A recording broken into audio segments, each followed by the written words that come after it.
Ya kalau ada orang bu ya mudah dirasuki jin, berarti itu orangnya tuh pelit tuh.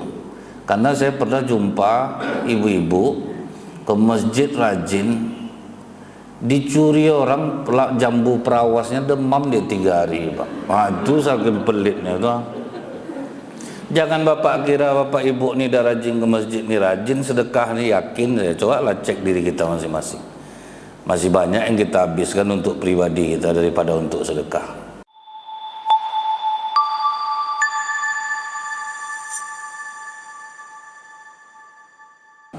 Ada seorang sahabat Rasulullah yang dalam riwayat ini tidak disebutkan namanya pak. Jadi dia bertanya ke Rasulullah, ya Rasulullah, kenapa aku ini qaswatul qalb, hati aku ini kok keras. Jadi dari pertanyaan sahabat nih pak, padahal kita tahu sahabat Rasulullah tuh sholatnya rajin, pasti berjamaah, rajin baca Quran, rajin berzikir, tapi memang ada hati kita ini memang yang tetap keras. Makanya dia bertanya ke Rasulullah, kenapa hati aku ini keras ya Rasulullah. Nah itu terbukti juga bu, di masjid pun sampai sekarang ini kita pun walau serajin apapun sholat pak, yang keras hati tetap keras pak. Contoh kecilnya aja bu, diumumkan tiap Jumat itu tolong bapak-bapak yang sudah hadir diisi sab di depan yang masih kosong, itu tanda keras hati itu pak. Nggak ada yang mau ngisi itu. Kadang kita suruh pak maju pak, ngapalah aku suruh, aku nyandar, kau lah maju, kan keras hati itu pak. Jadi memang ternyata ada, tidak salah. Macam ada istilah imam maju tak gentar, pokoknya ada yang boleh gantikan dia pak. Itu kan keras hati itu. Pernah bu ketemu, saya sangka kasus itu di satu masjid, rupa di tiap-tiap tempat tinggal tuh ada yang macam itu pak. Dia sholat rajin pak. Ada yang sampai diancamnya jamaah, coba kalian gantikan aku jadi imam, pecah pembuluh otak aku ini, tanggung jawab kalian. Dia tidak boleh diganti pak. Dia tidak perlu duit bu, dia perlu popularitas. Kan orang ini pak tidak selamanya dia butuh uang, dia butuh terkenal pokoknya, jangan sampai dia terganti. Jadi ternyata hal seperti ini ada. Sholat tidak membuat hatinya lembut, zikir tidak membuat hatinya lembut. Tapi di sisi lain adalah orang bu ke masjid tidak pernah, sholat tidak pernah, akhlak mulia pak. Nah itu yang kadang dijadikan orang contoh. Aku walaupun tidak sembahyang tapi aku tidak pernah menceritakan buruk orang, aku tidak pernah makan hak orang. Nah, itu jadi ujian bu bagi orang-orang yang udah rajin sholat. Dia perlu membenahi masalah jiwanya. Yang jiwanya udah baik ini tinggal mengisinya dengan sholat. Itu memang udah jadi ujian tuh bu. Memang kadang orang-orang yang dia enggak ke masjid pengajian enggak ikut macam ibu-ibu nih, tapi kalau orang minta tolong sama dia cepat dia bantu. Dan kasus seperti ini sudah lama terjadi. Di zaman Nabi Musa pun ada yang orang dia ini bu sampai dibuang orang dalam tempat sampah pak. Saking tidak sukanya masyarakat nengok dia tidak pernah berbuat baik dalam tanda kutip ibadah. Tapi Nabi Musa disuruh Allah, wahai Musa, selenggarakan jenazah waliku.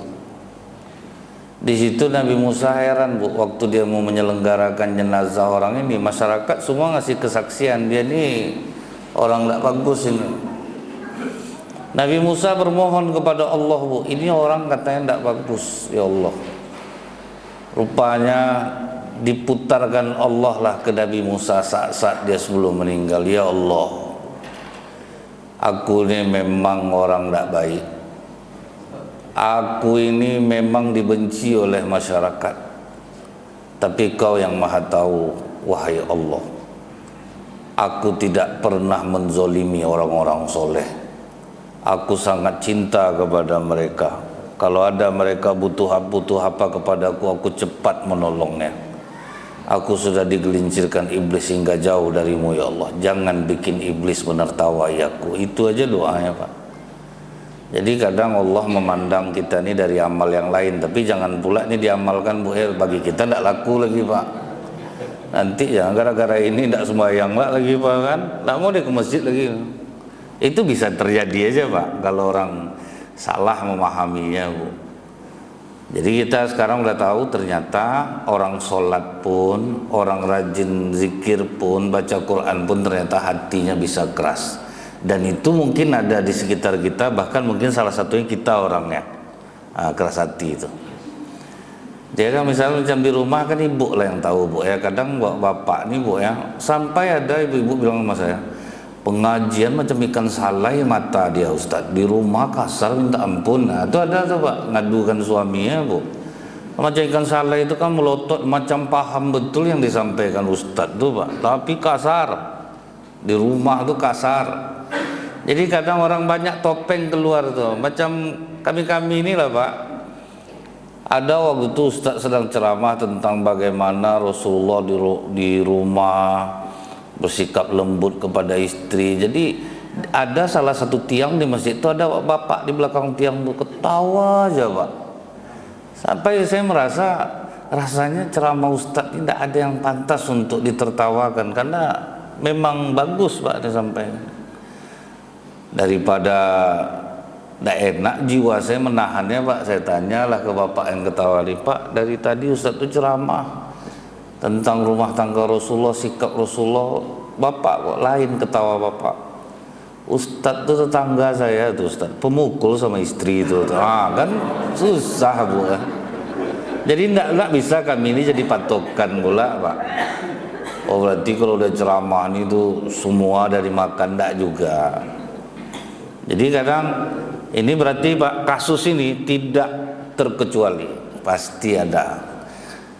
Sehingga ya bu ya, apa kata Rasulullah kepada para sahabat, jangan nilai orang baik karena dia rajin sholat. Bergaullah kalian dengannya, baru kalian tahu dia baik atau tidaknya. Jadi tidak bisa jadi patokan pak, orang rajin ke masjid itu baik, tidak bisa. Bergaul dulu dengannya, baru kalian tahu dia baik atau tidaknya.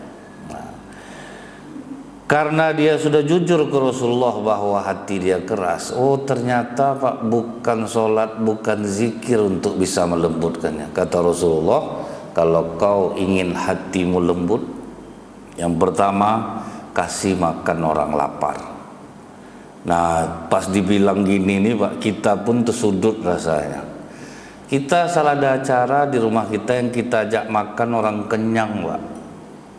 Mana ada kita ngajak orang lapar, orang kenyang kita ajak, apa enggak keras hati kita. Lauk kita di komennya pak, keras rendang kak, macam sandal swallow gigitnya.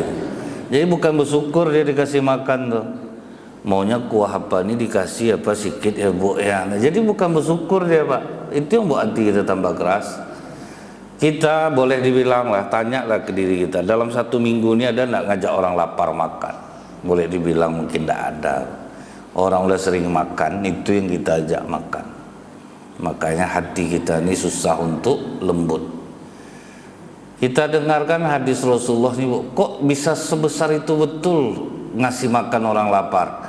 Ma min muslimin yutimu akhuhu hatta yusbi'ah wa yaskihi hatta yurwiyah illa ba'adahu Allah ta'ala minan nar. Kasih satu makan orang lapar, kasih dia minum sampai dia puas, tidak ada balasannya kecuali dijauhkan Allah dari neraka.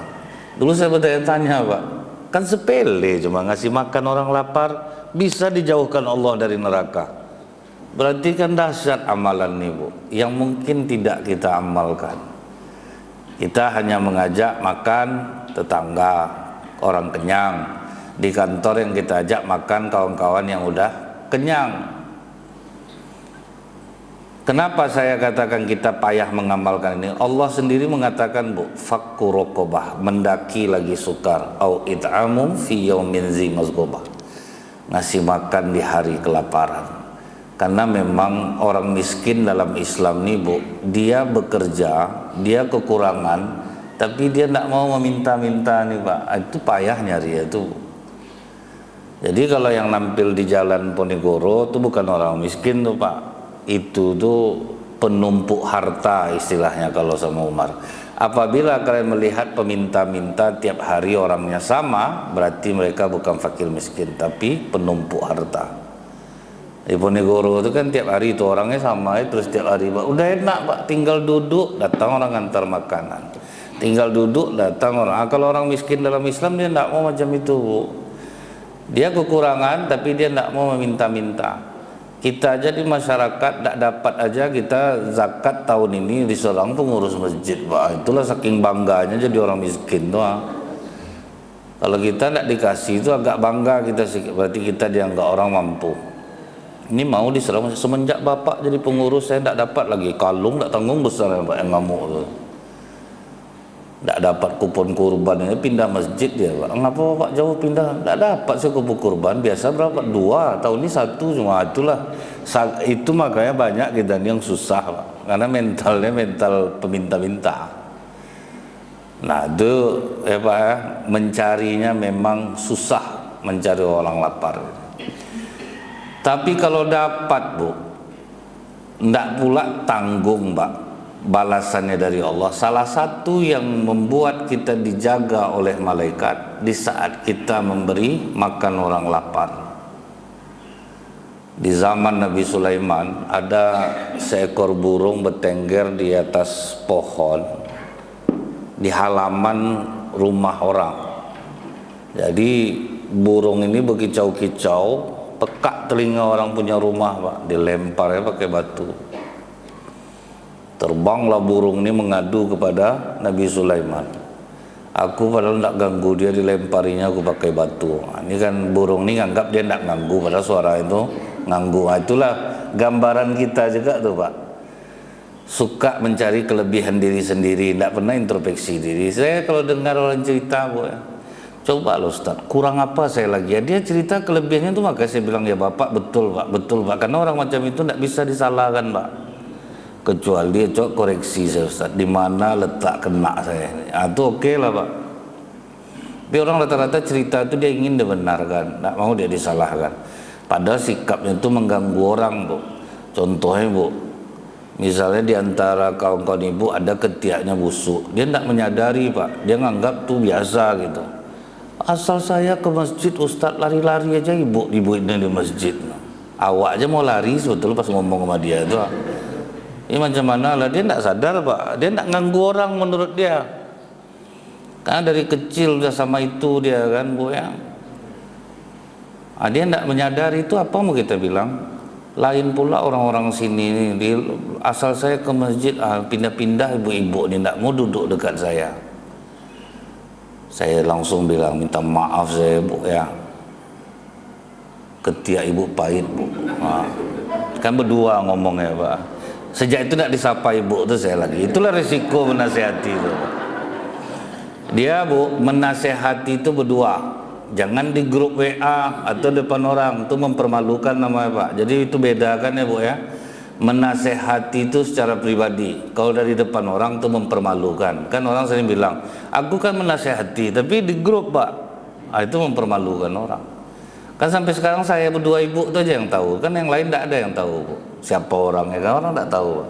Pokoknya tiap jumpa saya buang muka dia. Itulah resikonya kita menasihati orang. Tapi orang tidak tahu, Pak. Kita tidak mempermalukan dia. Jadi kadang kita ini, Bu, mengganggu, tapi kita tidak merasa sikap kita tuh mengganggu orang. Kita menganggap diri kita itu orang baik. Tidak pantas kita ini dimusuhi. Tapi kalau duduk sama orang, tolong koreksi saya, Bang. Gimana? Itu enak tuh, Pak, kalau duduk sama orang macam itu. Tapi kalau dia merasa tidak ganggu orang, sama lah kisahnya sama burung ini, Bu. Aku berkicau-kicau, suntuk dia, kata. Dilemparinya aku pakai batu. Di situ agak emosi Nabi Sulaiman, agak marah. Dipanggilnya 2 jin, Pak. Kalian aku utus jaga burung itu. Kalau sempat orang yang punya rumah masih melemparinya, karena lemparkanlah badannya supaya jadi pelajaran baginya. Kenapa dia ganggu makhluk Allah padahal tidak mengganggu dia. Siaplah jin nih, Bu. Jadi jin ini di bawah kekuasaan Nabi Sulaiman alaihissalam. Rasulullah pernah mengikat jin di Masjid Nabawi pakai doa Nabi Sulaiman, tidak dikabulkan oleh Allah. Karena kata Allah itu untuk Sulaiman, bukan untukmu. Jadi Allah nih, Bu, dijalankannya sesuai. Nabi ini kelebihannya, tidak bisa dimiliki oleh lain. Kita pun macam itu, Pak. Kelebihan yang kita miliki tidak akan pernah dimiliki oleh orang lain. Makanya Bu, kenalilah amalan andalan kita, karena setiap orang itu dia punya amalan andalan yang tidak bisa ditiru oleh orang lain. Macam sidik jari dia, Bu, tidak ada yang serupa. Nah, kemudian begitu dia sudah ditugaskan oleh Nabi Sulaiman untuk menjaga burung ini, besoknya burung itu balik lagi ke Nabi Sulaiman dalam keadaan lemah. Ada apa lagi dengan kau? Masih dilemparnya aku pakai batu. Oh, itu dipanggil Nabi Sulaiman lah jin yang ditugaskan itu. Datang dalam keadaan lemah. Kalian kan sudah aku katakan, kalau sempat diusirnya lagi burung ini, kalian lemparkan tubuh dia. Kenapa tidak kalian lakukan? Belum kami melempar tubuhnya, duluan malaikat yang melemparkan kami ke bumi timur dan barat. Di situ terkejut Nabi Sulaiman, kok bisa dijaga malaikat orang macam ini? Dipanggil lah dia, Bu. Aku sebetulnya mengutus 2 jin di depan rumah kau tuh. Kalau kau lempar dia, kau akan dilemparkan tubuhmu. Tapi belum jin melempar kau, malaikat lebih duluan melempar mereka ke bumi timur dan barat. Apa yang telah kau lakukan? Kata orang ini, pagi tadi ada orang lapar di depan rumahku. Waktu itu aku sedang mau makan, sedang menyuap. Aku lapar, bolehkah aku meminta makanmu itu? Tidak jadi aku suap makanan itu, aku berikan kepadanya. Asbab itulah dia dijaga oleh malaikat. Jadi kalau orang sering-sering kerasukan tuh, kadang ada Pak orang Pak rajin ke masjid tapi mudah kerasukan. Nah, saya rasa itu Bu, pelit biasanya orang-orang macam itu tuh. Ya kalau ada orang Bu ya, mudah dirasuki jin, berarti itu orangnya tuh pelit tuh. Karena saya pernah jumpa ibu-ibu ke masjid rajin, dicuri orang jambu perawasnya, demam dia 3 hari, Pak. Nah, itu saking pelitnya tuh. Jangan Bapak kira Bapak Ibu nih dah rajin ke masjid nih, rajin sedekah nih, yakin ya, coba lah cek diri kita masing-masing. Masih banyak yang kita habiskan untuk pribadi kita daripada untuk sedekah. Coba aja lah cek ke diri kita masing-masing. Jumlah rumah sakit aja udah ketara tuh, Pak. Kenapa rumah sakit di Arab Saudi sepi, di Indonesia ramai? Itu aja udah menjawab tuh, Pak. Di Madinah, Bu, dokter aja kalau udah tugas di Madinah stres tuh, Pak. Banyak yang mundurkan diri karena tidak ada pasien, Pak. Rumah sakit kosong, tidak ada orang. Pas datang jamaah Indonesia lah, hidup darah dokter sana, Bu. Ada kerja dia jadinya. Karena orang Indonesia ini, Pak, duit warisan yang dibawa pergi umroh haji, saudaranya mati dibuatnya, Bu, tidak dikasihnya. Orang Indonesia ini suka soleh sendiri, suka umroh berkali-kali, haji berkali-kali, sementara masjid dekat rumahnya mau dibangun dia tidak nyumbang. Suka soleh sendiri. Saya waktu itu sempat saya menegur ada bapak, dia haji furoda 231 juta. Bapak sama ibu udah haji, dapat duitnya, bapak pinjamkan ke tukang cilor bakso bakarnya 2 juta satu orang. Itulah yang membuat sehat badan bapak. Dia asal duit berangkat umroh, berangkat haji. Soleh untuk diri sendiri. Kecuali macam Pak Haji Hanafi Jalan Sakuntala tuh, berduit dia karyawan berangkatkan 12 orang, tahun depan 10 orang, itu oke lah, Pak. Ini untuk orang Indonesia itu suka soleh pribadi, Bu. Tambahlah ustadz-ustadz yang tergabung di umroh tuh, sibuk ngajak orang umroh, Pak, karena satu jamaah kan lumayan, Pak. Itu cari duit enggak tuh. Saya enggak masalah itu, cuma janganlah ketara betul gitu. Bagus sebetulnya tuh. Saya itu, Bu, ya, tidak ada satu travel umroh pun yang bisa bawa saya. Saya mau pergi umroh pakai biaya pribadi. Tidak bisa ibaratnya, Pak, ya, oh nanti gini Ustaz, dah bawa satu jamaah tuh saya rayu orang, marilah kita pergi. Akhirnya ceramah saya umroh aja isinya lagi, Pak. Macam mana supaya saya narik Bapak Ibu untuk umroh sama saya. Tapi itu kalau saya, kalau ustaz lain tidak tahu saya Pak. Maka saya tidak mau ikut tuh karena itulah Pak. Kalau ustaz lain tuh tidak. Itu tuh di Zimbabwe yang saya bilang tadi itu. Ada. Nah jadi itu Pak. Kalau kita tanya sama orang di Madinah, tapi tidak masalah Pak. Yang ngajak orang umroh itu bagus. Tapi yang saya tengok dari hati-hati kawan-kawan saya yang ikut menjadi travel umroh. Sampai tidak negur kawan lagi Pak. Itu yang pernah saya takutkan. Saya dudukkan mereka, nanti ini pindah ke sini. Apa masalah situ? Tak cocok janji bang. Janji kemarin ngasih sekian, sudah itu jamaah awak dah terkumpul sekian, tidak cukup orang yang berangkat. Kan udah apa itu Pak ya? Udah masuk ke sisi yang aneh-aneh itu sebetulnya. Jadi Bu ya, begitu kita tanya sama masyarakat di sana, kalian ini tidak ada yang sakit. Mereka bilang ada. Tapi kalau kami sakit, kami yakin dengan apa yang dikatakan Rasulullah, sembuhkan penyakitmu dengan sedekah. Jadi kami kalau sakit, kami hajar aja sedekah besar-besar. Biasa dengan itu sembuh penyakit kami. Sementara kita tengok Bu, rumah sakit awal bro saja udah 3 di Pekanbaru ini penuh Pak. Yang ke situ tuh menyebut nama Allah bukan main, banyak lagi Pak. Tidak mau jangan nama Allah tuh Bu, duit keluarkan sedekah lah. Sementara rumah sakit di Pekanbaru ini, rumah sakit Safira dari 2 pintu ruko sampai sebesar tuh Pak. Berarti banyak peminatnya tuh Pak. Artinya bahwa orang Pekanbaru ini bakil, lebih banyak menghabiskan uang untuk diri sendiri daripada untuk disedekahkan. Itu cek aja ke diri kita masing-masing. Misalnya ada di Bapak Ibu yang sakit nih, kalau bukan karena pelit berarti itu sudah ditakdirkan oleh Allah, berarti untuk penghapus dosa. Tapi kan kita sendiri yang tahu Pak, betul atau tidak kita ini pelit gitu. Karena kalau saya lihat Bu ya, banyak orang Pekanbaru ini ada yang sendirian bangun masjid, sanggup Pak, berarti banyak orang kaya sebetulnya. Ada tuh Bu, yang bangun masjid sendirian, Abu Darda bangunnya sendirian pribadi, tidak ada orang lain. Sampai masjid tidak ada kotak infak, ada pretes lah jamaah, dimonopolinya amalan orang gitu Pak kan.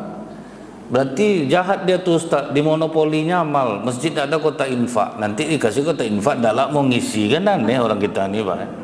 Sama macam-macam pengurus masjid Bu, waktu bangun masjid, bangun WC masjid, minta sama jamaah. Setelah WC jadi dikuncinya Pak, jadi WC pribadi ya. Dengan alasan kadang orang kampung sini kan tidak duit pribadi kita Pak. Keluarkanlah duit itu untuk orang bersihkan kamar mandi. Macam masjid dakwah Rumbai Boros tuh Pak, satpam sampai 4 orang Pak. Masjid buka 24 jam. Kenapa Bapak lakuin itu? Kesal saya Ustadz, saya pernah di jalan awak sesak, begitu datang WC dikunci. Awak tuh minta sumbangan bukan main lagi. Udah jadi dikuncinya. Gembok dah tanggunglah besarnya tuh Pak. Jadi kita ini aneh kita. Makanya yang jadi pengurus masjid itu harus orang-orang yang lapang-lapang jiwa macam masjid kita ini lah kan. Nanti kena lah saya nanti Pak kan. Ya sebetulnya nggak ada menyinggung ini Pak, tapi kalau yang macam itu berubah lah, jangan macam duit pribadi masjid itu. Kadang lampu 1 biji putus banyak prosedur ya, padahal nggak berapa harganya Pak kan. Anak kasih tahu sama ketua dulu, ketua CC langsung bendahara lah dulu, nih banyak betul Bu. Nah jadi ini yang sering terjadi itu. Kenapa kok bisa rumah sakit itu banyak di Pekanbaru ini? Ya, salah satunya itu Pak, pelit. Termasuk macam kami ustaz-ustaz nih Bu ya, nyuruh orang sedekah bukan main lagi. Sedekahkan harta kita di jalan Allah Bapak Ibu. Ibu perhatikanlah tiap lewat kota infak pasti terlewat terus depan ustaz tuh Pak. Karena kan jamaah ini memperhatikan. Nampak dia Bu, kalau lewat, maka kami ustaz-ustaz ini aneh-aneh juga penyakit kami ini Pak. Itu untuk introspeksi diri. Saya pas sakit Bu ya, apa kata kawan saya? Kurang sedekah tuh Tat. Saya tidak marah Pak, bisa jadi juga iya, tidak maksimal ngomong aja mungkin ya. Saya pernah mau jual mobil Pak, udah saya iklankan di OLX 100.000 7 hari, yang nelfon tukang pakang aja Pak, nggak ada pembeli. Padahal saya ini suka sedekah, menurut saya udah maksimal. Saya titip ke showroom kawan saya Bu, berganti aki Pak, aki saya baru jadi soak. Berarti ada yang kena di hati saya nih. Istri saya bilang, sedekah Bapak kurang enggak? Bisa jadi juga, wah heran juga nih. Udah kita iklankan sampai berbulan-bulan enggak laku, berarti ada yang kena di sedekah kita. 10% dari penjualan mobil tuh Pak, saya bagi Pak, kasih fakir miskin, anak yatim. Ternyata begitu udah di 10% kan Bu, pas sedang duduk pulang dari Dumai, pas sedang makan sup, masuk WA, kami deal harga segitu Bang, tolong dikirim lokasinya. Saking malas nak saya jawab Pak, karena udah banyak betul yang macam itu.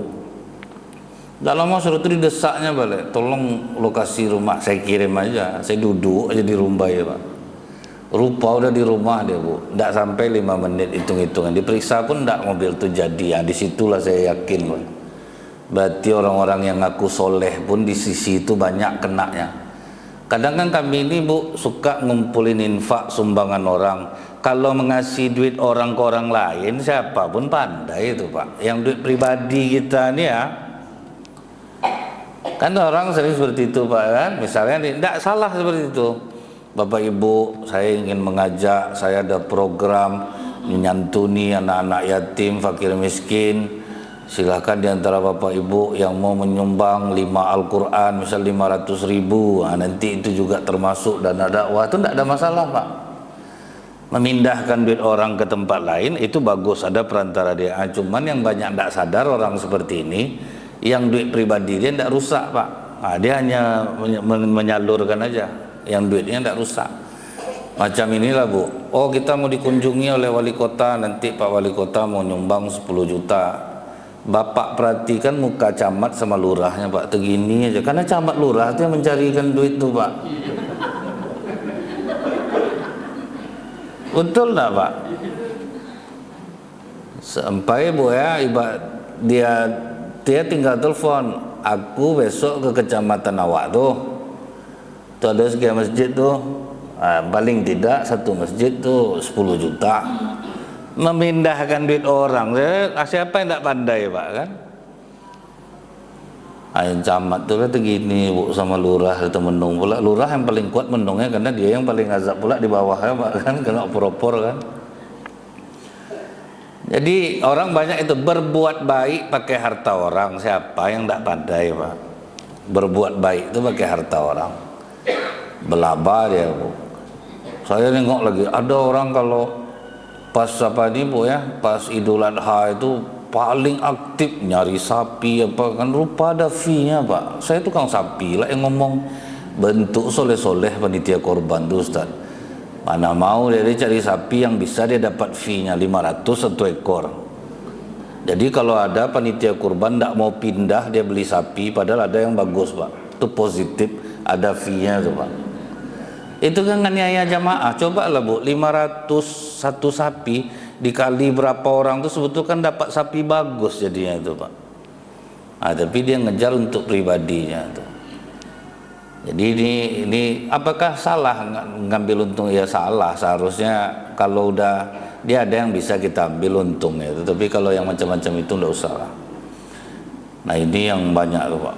Asal orang pengurus mau beli sapi tempat lain, enggak Pak, sini aja Pak, kita udah biasa, masalah udah langganan. Kalau ada yang macam itu pas sedang rapat positif tuh, paling tidak bisikkan, bagi aku Bang, aku tahu nih Ustaz Nazril udah ngomong nih, karena lain lah keras abang nampak nak mau pindah, nampak beli sapi. Ya kok enggak kasih saya alasan yang logis kenapa harus beli di tempat itu Pak, tidak di tempat lain. Cuma karena masyarakat ini malas ribut sebetulnya, biarlah, lantaklah sama dia. Makanya tambah lama Bu, tambah kusut bentuk bapak tuh Pak kan.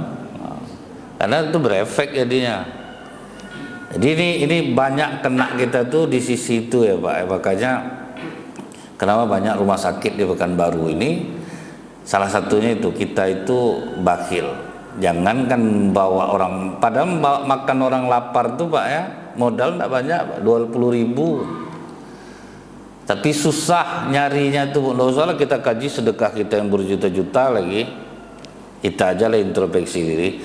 Ada orang ini aneh Bu, kalau menyumbang tuh rasanya akan naik namanya Pak. Saya kaget waktu itu. Ada orang nyumbang ke satu yayasan 520 juta. Saya tahu betul masjid dekat rumah dia keran tanggal-tanggal tuh Pak. Keran tanggal, lampu banyak mati. Tapi karena ada show, ada kelihatan nyumbang situ loh. Saya sempat terkejut, banyak bapak ini nyumbang ini. Masjidnya hancur Pak. Rumah dekat rumahnya sendiri masjid parah keadaannya, tidak nyumbang dia berarti Bu. Jadi ada yang rajin sedekah tapi karena ada show-nya, ada apa nama, ada yang membuat naik namanya, baru dia mau nyumbang. Nah kemudian apalagi keuntungan orang yang bisa ngasih makan orang lapar tuh Pak. Ini saya ingat, dia cerita ke saya Bu, saya nunggu istri saya itu belanja di pasar Tangor kata dia. Sedang nunggu istri saya itu datang orang, Bang, kasih saya makan Bang, saya lapar. 5.000 aja lah Bang kalau ndak kasih. Jadi saya mikir Tat, ini modus nih. Nah, pasti ndak lapar. Saya ajak dia makan Ustaz. Rupanya dapat orang lapar dia Pak. Awalnya saya nyesal Ustaz. Saya kasih duit saya 5.000 tadi kan selesai masalah saya. Karena bapak saya ajak makan dia, mie ayam itu 2 mangkok diantamnya, telur rebus di atas meja itu selesai dibuat. Habis 50. Kesal betul hati saya, sampai saya sepanjang jalan cerita ke istri saya, kalau sempat abang kasih dari 5.000 udah selesai masalah abang. Gara-gara dengar ceramah Ustadz Nazril, banyak orang modus sekarang. Saya ajak betul makan, lupa dapat orang lapar dia Pak. Saya bukan apa Bu ya, banyak yang cerita tuh menyesal awalnya, padahal tidak ikhlas dia tuh Pak. Sampai saya di rumah menelpon kakak saya, kau paspor kau tuh masih hidup, masih kau kawankan aku umroh lah. Berapa baliknya Pak dari 50.000 tuh berapa baliknya tuh. Cuman kemarin udah saya kasih tolak di mereka gitu. Dia suka betul lah salah duit. Jangan soleh sendiri kata saya. Di rumah ibu perhatikan fakir miskin, anak yatim. Ini juga macam adik-adik ibu nih. Daripada ibu bawa dia umroh, kuatkan dia udah 3 kali ini udah hampir 100 juta, udah lumayan tuh sebetulnya untuk modal usaha atau apa. Itulah saya alihkan ke sana mereka lagi, karena kan ngejar-ngejar soleh pribadi. Saya tengok udah macam-macam penyakit ibu nih Bu. Ibu makin rajin ibadah, makin banyak penyakit. Nah mungkin Allah menzolimi hambanya. Coba di sisi itu tuh mungkin kurang, di sisi membantu orang lapar, orang-orang miskin. Ternyata apa Pak, walaupun tidak ikhlas dia tetap dibalas oleh Allah. Apalagi kalau sempat ikhlas kan Bu. Bahkan Bu ya, dosa-dosa besar kita Pak bisa habis dengan ngasih makan orang lapar. Kenapa Nabi Ibrahim itu rela jalan bermil-mil untuk mencari orang lapar untuk bisa diajaknya makan? Karena orang lapar itu Pak menghargai makanan itu tinggi. Contohnya Bu ya, kita ngasih makan orang berbuka puasa Pak. Kenapa pahalanya besar Pak?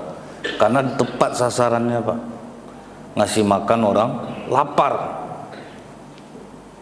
Cuman kadang-kadang itu dijadikan senjata oleh orang-orang yang puasa sunat tuh Bu. Akhirnya dia mencari makan di masjid jadinya Pak. Nah, itu ada juga dia yang salah sendiri jadinya. Cari makannya di masjid tuh. Sampai ada yang kelahi loh Pak masalah nasi ramas tuh. Ada donatur Bu, baik dia, yang punya aula gold, yang punya toko berlian di Mall Pekanbaru tuh. Kadang 100 bungkus nasi ramas bermerek tuh, misalnya coba Kota Buana, Simpang Raya, Sederhana. Disembunyikan jahat-jahat juga orang-orang rajin sholat di masjid ini Pak. Kalau zikir tuh pejam-pejam mata Bu. Nasi ada yang sembunyikan di dalam jok 2, nanti makanlah dia situ. Apa ndak kelahi jadinya Pak orang di masjid. Saya pernah maghrib Bu, Habis maghrib tu datang terdengar saya ibu-ibu berantem soal nasi itu. Etek kan tak puasa dah, mangalo etek ambil, mangalo kau kata dalam tu. Kelahi. Masalah nasi yang tak seberapa tu Pak, berkelahi di masjid Pak. Kadang orang puasa sunat ni udah macam masyarakat eksekutif lah di masjid tu Bu kan.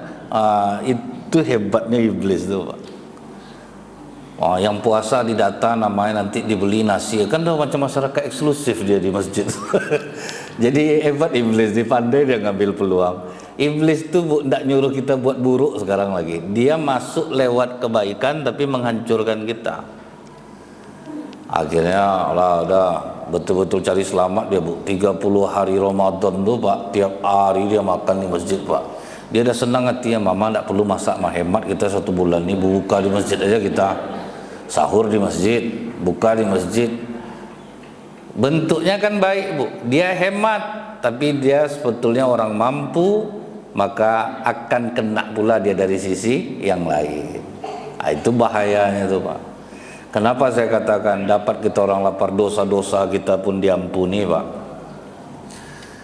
Rasulullah itu pernah memanggil Ibnu Mas'ud Pak. Wahai Ibnu Mas'ud, jangan pernah engkau lupakan kisah sepotong roti. Maksudnya itu apa Bu? Rasulullah cerita ke Ibnu Mas'ud, ada seorang ahli ibadah yang beribadah tanpa dosa selama 70 tahun. Tidak pernah buat dosa. Kemudian tergodalah dia dengan wanita. Masuk pula iblis ke wanita. Karena kan gini Pak, iblis di zaman Nabi Musa pernah bertobat kepada Allah. Itu di dalam kitab Talbisul Iblis karya Ibnu Qayyim Al-Jauzi rahimahullah. Apa kata iblis ni? Musa, mohonlah kepada Allah agar aku diampuni. Semangatlah Nabi Musa Pak. Iblis mau taubat. Ya Allah, iblis ingin bertobat kepadamu. Kata Allah, senang saja, suruh dia sujud di makam Nabi Adam, aku ampuni dia. Disampaikanlah oleh Nabi Musa. Pas disampaikan Nabi Musa, naik kesombongan iblis Pak. Hidup aja dia nak mau aku sujud, matilah aku mau sujud, sorry lah dulu. Bangkit keras hatinya Pak. Aku nak mau Musa, tapi aku berterima kasih sama kau. Aku kasih kau 3 senjata aku yang saat itu aku sangat kuat dan sulit untuk dikalahkan. Jika kau ingin sedekah, segerakan sedekahmu karena aku yang akan menahannya. Makanya banyak orang ragu-ragu sedekah tu Pak. Sedekahlah ke masjid tu Bu. Ya tapi ditengok juga betul tak dibelanjakan duit tu ke situ. Akhirnya udah sedekah buat dosa dia Pak. Diceknya terus pengurus betul tak. Kan berdosa dia Pak. Kalau kita udah lepas aja lah. Terserahlah niat kita sampai, orang mau buat buruk terserah dia lah. Tak perlulah kita cek-cek gitu. Kalau kau akan berjihad fisabilillah, segerakan. Kalau tidak, aku yang akan menahan-nahanmu. Ku ingatkan sama anak, ku ingatkan sama istri. Saya waktu itu orang marah sama saya. Ustadz, masalah Palestina ini Ustadz ngapa ndak Ustadz bilang ndak ada statement yang keluar. Saya kirimkan Bu, apa perasaan orang di Palestina tuh. Kita ini sudah menjual diri kita kepada Allah. Jangan ada yang nangis. Kita ini mujahid, bisa menyelamatkan 70 keluarga kita. Jadi perasaan orang itu sebetulnya bahagia Pak. Allah sudah menyiapkan kita untuk masuk ke dalam surganya. Ada orang di sana tuh bahagia dia Bu, bom jatuh dia bikin vlog dia Pak. Masalah mereka udah, anak-anak kecilnya itu udah siap Bu. Ulama-ulama di Syam melarang, jangan tayangkan kesedihan kami, jangan tayangkan anak kami berdarah-darah, jangan tayangkan rumah kami dibom. Kami sudah menjual diri kami kepada Allah. Yang dibutuhkan mereka itu apa Pak? Doa. Ibu bapak nyumbang pun untuk Palestina, kalau bisa masuk hebat nih Pak. Terhenti semua di perbatasan, tidak ada yang masuk satupun Bu.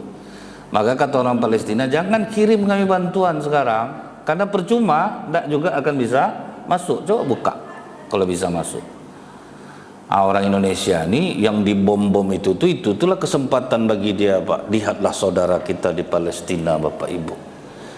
Marilah kita menyumbang, rupa untuk dia sumbangan itu banyak Pak. Kalau betul pun dia menyumbangkan untuk Palestina itu bagus, cuma tidak sampai juga, tidak bisa sampai Pak. Percuma Bu, kemana nanti perginya? Jadi tahan dulu, gas dengan doa saudara-saudara kita di sana. Itu yang paling dibutuhkan oleh mereka. Mereka itu memang menyiapkan dirinya, tidak ada. Sejak saya kirimkan tayangan itu baru orang Islam sadar, oh berarti orang Palestina ini aslinya itu memang sudah siap Pak. Di Gaza itu terutama.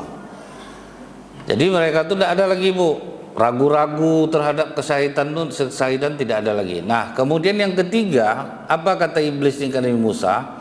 Hati-hati kau duduk dengan perempuan yang bukan mahrammu, karena aku yang ketiga. Jadi sesoleh apapun kita Pak, kalau udah masuk ke ranah ini, hilang soleh kita Pak. Maka jangan heran Bu, ada ustadz sedang ceramah ditangkap polisi, hampir jamaah ngeroyok polisi, baru tersurut karena terbukti ustadznya sudah melecehkan 2 orang santrinya. Ada yang menghamili 12 orang santrinya. Macam-macam Pak. Ada lagi Bu, sempat kagum saya di YouTube, wajah soleh habis Bu.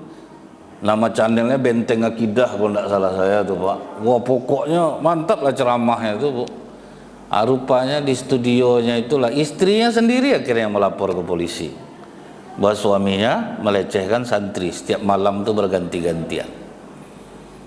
Jadi orang-orang ahli ibadah ini Bapak misalnya Pak berhenti di lampu merah, di depan ada perempuan seksi, Bapak mau zikir apapun tidak mempan lagi tuh Pak. Mau Bapak baca a'udzubillahi minasyaitonirrajim tidak akan mempan. Mau hasbunallah wa ni'mal wakil tidak mempan Pak, harus pergi dari situ baru bisa. Karena Bu ahli ibadah kena ini udah dari dulu lagi udah disampaikan oleh Rasulullah. 70 tahun beribadah kena dengan perempuan selama 7 hari. Berzina dia dengan perempuan tuh Bu selama 7 hari karena godaan iblis. Setelah itu menyesal dia, asal dia teringat dosanya sujud menangis, asal teringat dosa sujud menangis. Sampai akhirnya dalam keadaan lapar tertidurlah dia di rombongan fakir miskin yang sedang tertidur. Rupanya malam datang orang ngasih roti Bu satu-satu, karena makan orang kan roti di sana, kalau kita tuh nasi ya Pak ya, kasih roti. Rupanya ada satu yang tidak dapat Pak, orang miskinnya yang tidak dapat.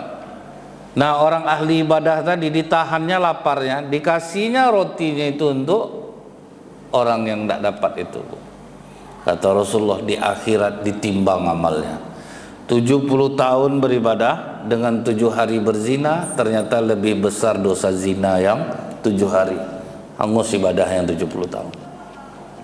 Tapi ketika dosa zinanya itu ditimbang dengan roti yang dia kasih ke orang lapar itu Pak, lebih berat roti ini di sisi Allah lagi. Terampunilah dosa-dosa. Tapi ini bukan kabar gembira ya Pak ya. Saya takut kadang orang dengar macam ini Pak, sampai ke kawan kantornya, Bang aku subuh tadi dengarnya di masjidnya, pokoknya ada berzina Bang 7 hari, kasih makan orang 1 kali. Saya nanti kena Pak. Karena Bu kita yang duduk dalam masjid ini paham, maka saya suruh sering Bu tolong matikan toa ketika saya ceramah, salah dengar orang nanti Pak. Nah, itu salah sangka, akhirnya berbuat yang enggak ini. Saya cerita waktu itu di daerah Jondol kan ada Masjid Al-Huda tuh Pak, toa keluar, saya udah sering bilang matikan toa, karena orang di luar mendengar itu dia tidak langsung bertatap muka, itu iblis bisa menggoyang dia Pak. Saya cerita tentang apa Bu, pelacur yang diampuni Allah dosa gara-gara ngasih minum anjing tuh Pak. Tersebar lah di situ Bu. Pokoknya habis kita berzina malam cari anjing haus pagi. Tuh kan bahaya jadi ya Pak ya. Jadi artinya begitulah cepatnya untuk melembutkan hati kita tuh udah bawa orang lapar makan, bawa orang lapar makan. Gimana cara cari orang lapar? Memang susah. Itulah yang kita cari itu Pak. Contohnya sekolah Al-Azhar Syifa Budi, ada program S3D namanya Bu, 1 siswa 1 duafa. Sekali mencari, woi betul-betul Pak, masuk-masuk dia Pak, mencari orang lapar itu Bu. Itulah susahnya mencari orang fakir miskin dalam Islam ini, karena mereka tidak muncul di permukaan. Mereka tidak mau meminta-minta walaupun kekurangan. Kemudian yang kedua kata Rasulullah, supaya hati kita ini lembut, santuni anak yatim. Siapa yang ingin dipenuhi hajat hidupnya, dilembutkan hatinya, usap kepala anak yatim, beri dia makan dari apa yang kalian makan, maka Allah akan memenuhi hajat hidup kalian dan melembutkan hati kalian. Anggota dewan mau maju, pakailah marketing langit nih. Tiap ketemu warga, tolong sediakan anak yatim berapa orang di RT itu, santuni. Jebol tuh Bu, jelas lagi. Jadi kita habis betul duit, tidak terpilih betul, ada amalnya Pak. Karena kalau tidak pakai duit, naik nanti orang yang jahat-jahat. Yang punya duit yang baik-baik ini hajarlah untuk itu. Ngumpulkan orang tidak bisa pakai ludah lillahi ta'ala, itu tidak bisa Pak, tidak ada. Orang ikhlas tuh kalau sesuai Pak. Kalau sesuai orang bisa ikhlas. Misalnya gini nih Bu, Bapak Ibu nanti datang kita kumpul, ada nih bacalek yang mau datang ke kita, terus kita nanti pulang dikasih sembako. Itu sesuai itu Pak. Penantian duduk kita mengangguk-ngangguk selama beliau menyampaikan visi misinya itu. Terus pulangnya dapat sembako, itu masih enak Pak. Baru kita bisa ikhlas datang tuh Bu. Kalau ndak itu ndak juga lah. Kalau ndak sesuai payah orang ikhlas. Misal Bapak kerja, kenapa Bapak mau kerja? Karena sesuai. Kalau ndak sesuai gaji kan pemenung kita dibuatnya Pak kan. Di klakson orang kadang ndak dengar lagi Pak kan. Jadi kalau sesuai insya Allah ikhlas. Tapi kenapa misal guru-guru MDA dengan gaji yang kecil mereka bahagia? Itu pula lah orang kalau tidak ngitung materi Pak. Kalau orang tidak ngitung materi macam ustadz-ustadz yang ngajar di pondok, itu yang membuat mereka nak tetap bertahan itu karena cinta kepada murid Pak. Kalau duit tidak ada Pak. Cinta kepada murid-murid itu itulah yang membuatnya. Cuman memang semenjak imam-imam paripurna ini karena udah diukur pakai duit Bu ya.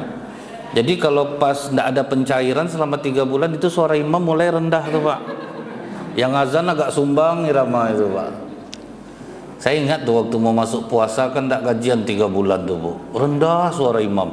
Pas puasa pertama tuh tarawih tinggi Pak. Ini udah cair nih kata saya kawan. Memang itu pengaruh gitu.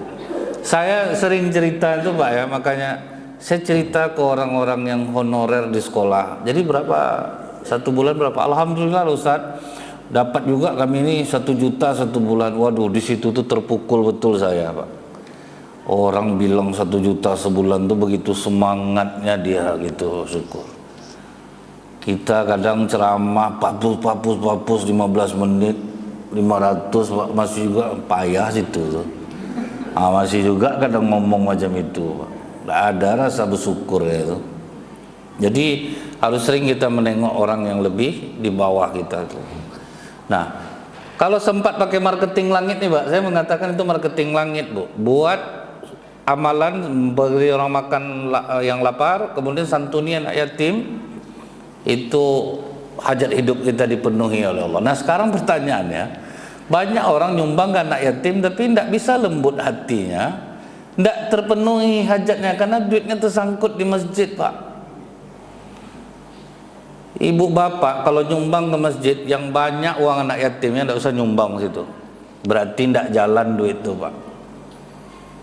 Karena apa Bu? Berarti kan tidak jalan Pak. Apa efeknya bagi orang yang menyumbang? Saya bilang anak yatim ini dia butuh belanja setiap hari Pak, bukan per termen Pak. Mau masuk Muharram kasih, masuk puasa, dia butuh duit itu setiap hari. Dia butuh beli baju. Yang swasta sekolah, uang sekolahnya setiap bulan. Dia beli seragam. Nah, sementara itu tidak terlaksana Bu. Dikasih duit sekian juta tuh habis beli baju, lepas itu udah payahlah hidup dia balik. Jadi kita tuh tidak jadi bapak anak yatim yang sesungguhnya Pak. Kalau tidak santuni mamaknya, kata saya ke pengurus tuh. Tidak berani saya Ustaz. Kalau tidak berani santuni lah anaknya. Kalau mau santuni mamanya kan cepat, kerjanya jelas, kita yang tanggung jawab. Datang bapak nih bilang kemauan ada Ustadz, keberanian yang enggak. Saya bilang sama kita Pak, kata saya. Berarti harus kita keluarkan uang anak yatim. Nah, yang mengeluarkan itu bukan baru siapa Pak? Masjid Nurul Yakin Bu. Saya senang ya Masjid Nurul Yakin tuh, karena pengajian kan nonstop di sana. Setiap habis maghrib pengajian, setiap subuh pengajian. Satu hari kan 7 juta tuh Pak. Pengeluaran mereka itu seminggu. Bayang subuh 500, malam 500 kali seminggu Pak. Tapi uangnya itu ada terus. Dah karena orang sering ngaji Pak. Nggak, misalnya Idul Fitri pagi Bu, malam langsung ceramah. Mereka nggak mau putus, jangan sehari pun putus pengajian. Dan jamaahnya rame terus Pak. Udah jamaah lintas masjid Bu, udah tahu orang kalau pergi ngaji situ. Begitu saya nyampaikan itu tidak ada tersinggung ketua masjidnya. Oke Ustadz, kita nolkan uang anak yatim. Jadi tidak ada pakai hitung-hitungan kecerdasan manusia lagi Pak. Nah, ini kita keluarkan kali ini segini, tidak ada lagi. Pokoknya uang anak yatim dinolkan. Apa yang terjadi Bu? Bukan main Ustadz. Untung tidak terlambat kita tahu ini. Jadi uang nol tuh Pak. Ya kita tengoklah masjid yang berhasil Bu. Masjid Jogokarian itu kan anti kecerdasan. Dalam arti kata apa Bu? Uang masjidnya 0 rupiah terus Pak. Begitu dapat sumbangan dari masyarakat, salurkan. Makin dia buat seperti itu, makin kaya Masjid Jogokarian Bu. Buat hotel dia sekarang. Di parkiran mobil sepeda motor apa tulisannya? Hilang mobil bapak kami ganti baru. Hilang mobil ibu kami ganti baru. Hilang sepeda motor kami ganti baru. Hilang sendal kami ganti. Apa enggak tenang perasaan orang di masjid sholat Bu? Ini di tempat parkir kita tulisannya tolong kunci ganda, karena kalau hilang bukan tanggung jawab pengurus. Apa enggak berdenyut jantung kita sembahyang dibuatnya Pak? Sayang betul sebenarnya. Baji security, ada kebersihan masjid. Dia segala sesuatu nih Pak. Kalau kita salurkan uang itu untuk kebersihan masjid setiap hari sekian, untuk menjamu jamaah, security sekian, makin banyak duit masjid itu Pak. Karena orang nyaman datang Pak, sholat dia tentram. Macam Masjid Istiqomah yang di Rumbai itu Bu ya, security satu standby dalam masjid ketika sholat. Jadi yang bawa-bawa tas ibu-ibu aman Pak. Jadi jiwa orang tentram, satu nunggu di luar. Itu padahal Masjid Jogokarian itu dalam kampung tuh Bu, tapi ngeri sekarang Bu, duitnya banyak. Masyarakat sana tuh ada aja duitnya terus. Saya sangka banyak donaturnya Pak, rupa 3 orang Pak. Karena terasa efeknya ke sedekah dia Pak kan. Pokok asal ada program berapa ratus juta kasih tahu kami. Akhirnya dia terasa Bu. Sama orang yang bangun masjid Jalan Jenderal tuh, kan Cina tuh Pak, Kristen. Penting dia pokok semenjak bangun masjid bagus usaha saya sampai akhirnya jadi mualafnya dia Pak. Itu dia yang bangun tuh masjid besar di ujung Jalan Jenderal tuh Pak. Itu orang Kristen yang bangun, berdampak ke bisnis saya tuh. Akhir sampai ke hatinya dampaknya dia Pak. Masuk Islam dia jadinya Bu. Jadi inilah yang harus kita apa Bu ya. Pokoknya uang dari umat kembalikan kepada umat, uang anak yatim urusin sekolahnya. Jadi di Masjid Nurul Yakin tuh ada satu pengurus yang ngurus sekolah seluruh anak yatim itu. Jadi ngurus uang sekolah dia, seragam dia, buku dia, belanja dia. Jadi mencari duit karpet masjid itu Bu, orang tukang karpet sudah bersedia dicicil selama 2 tahun. Begitu share grup Pak, 2 minggu lunas Pak. Ratusan juta tuh 2 minggu lunas. Karena apa? Jamaah menyumbang, terasa efeknya Pak. Jadi kalau bapak yang udah rajin nyumbang anak yatim, hati masih keras juga. Coba tengok saldo masjid kita Bu.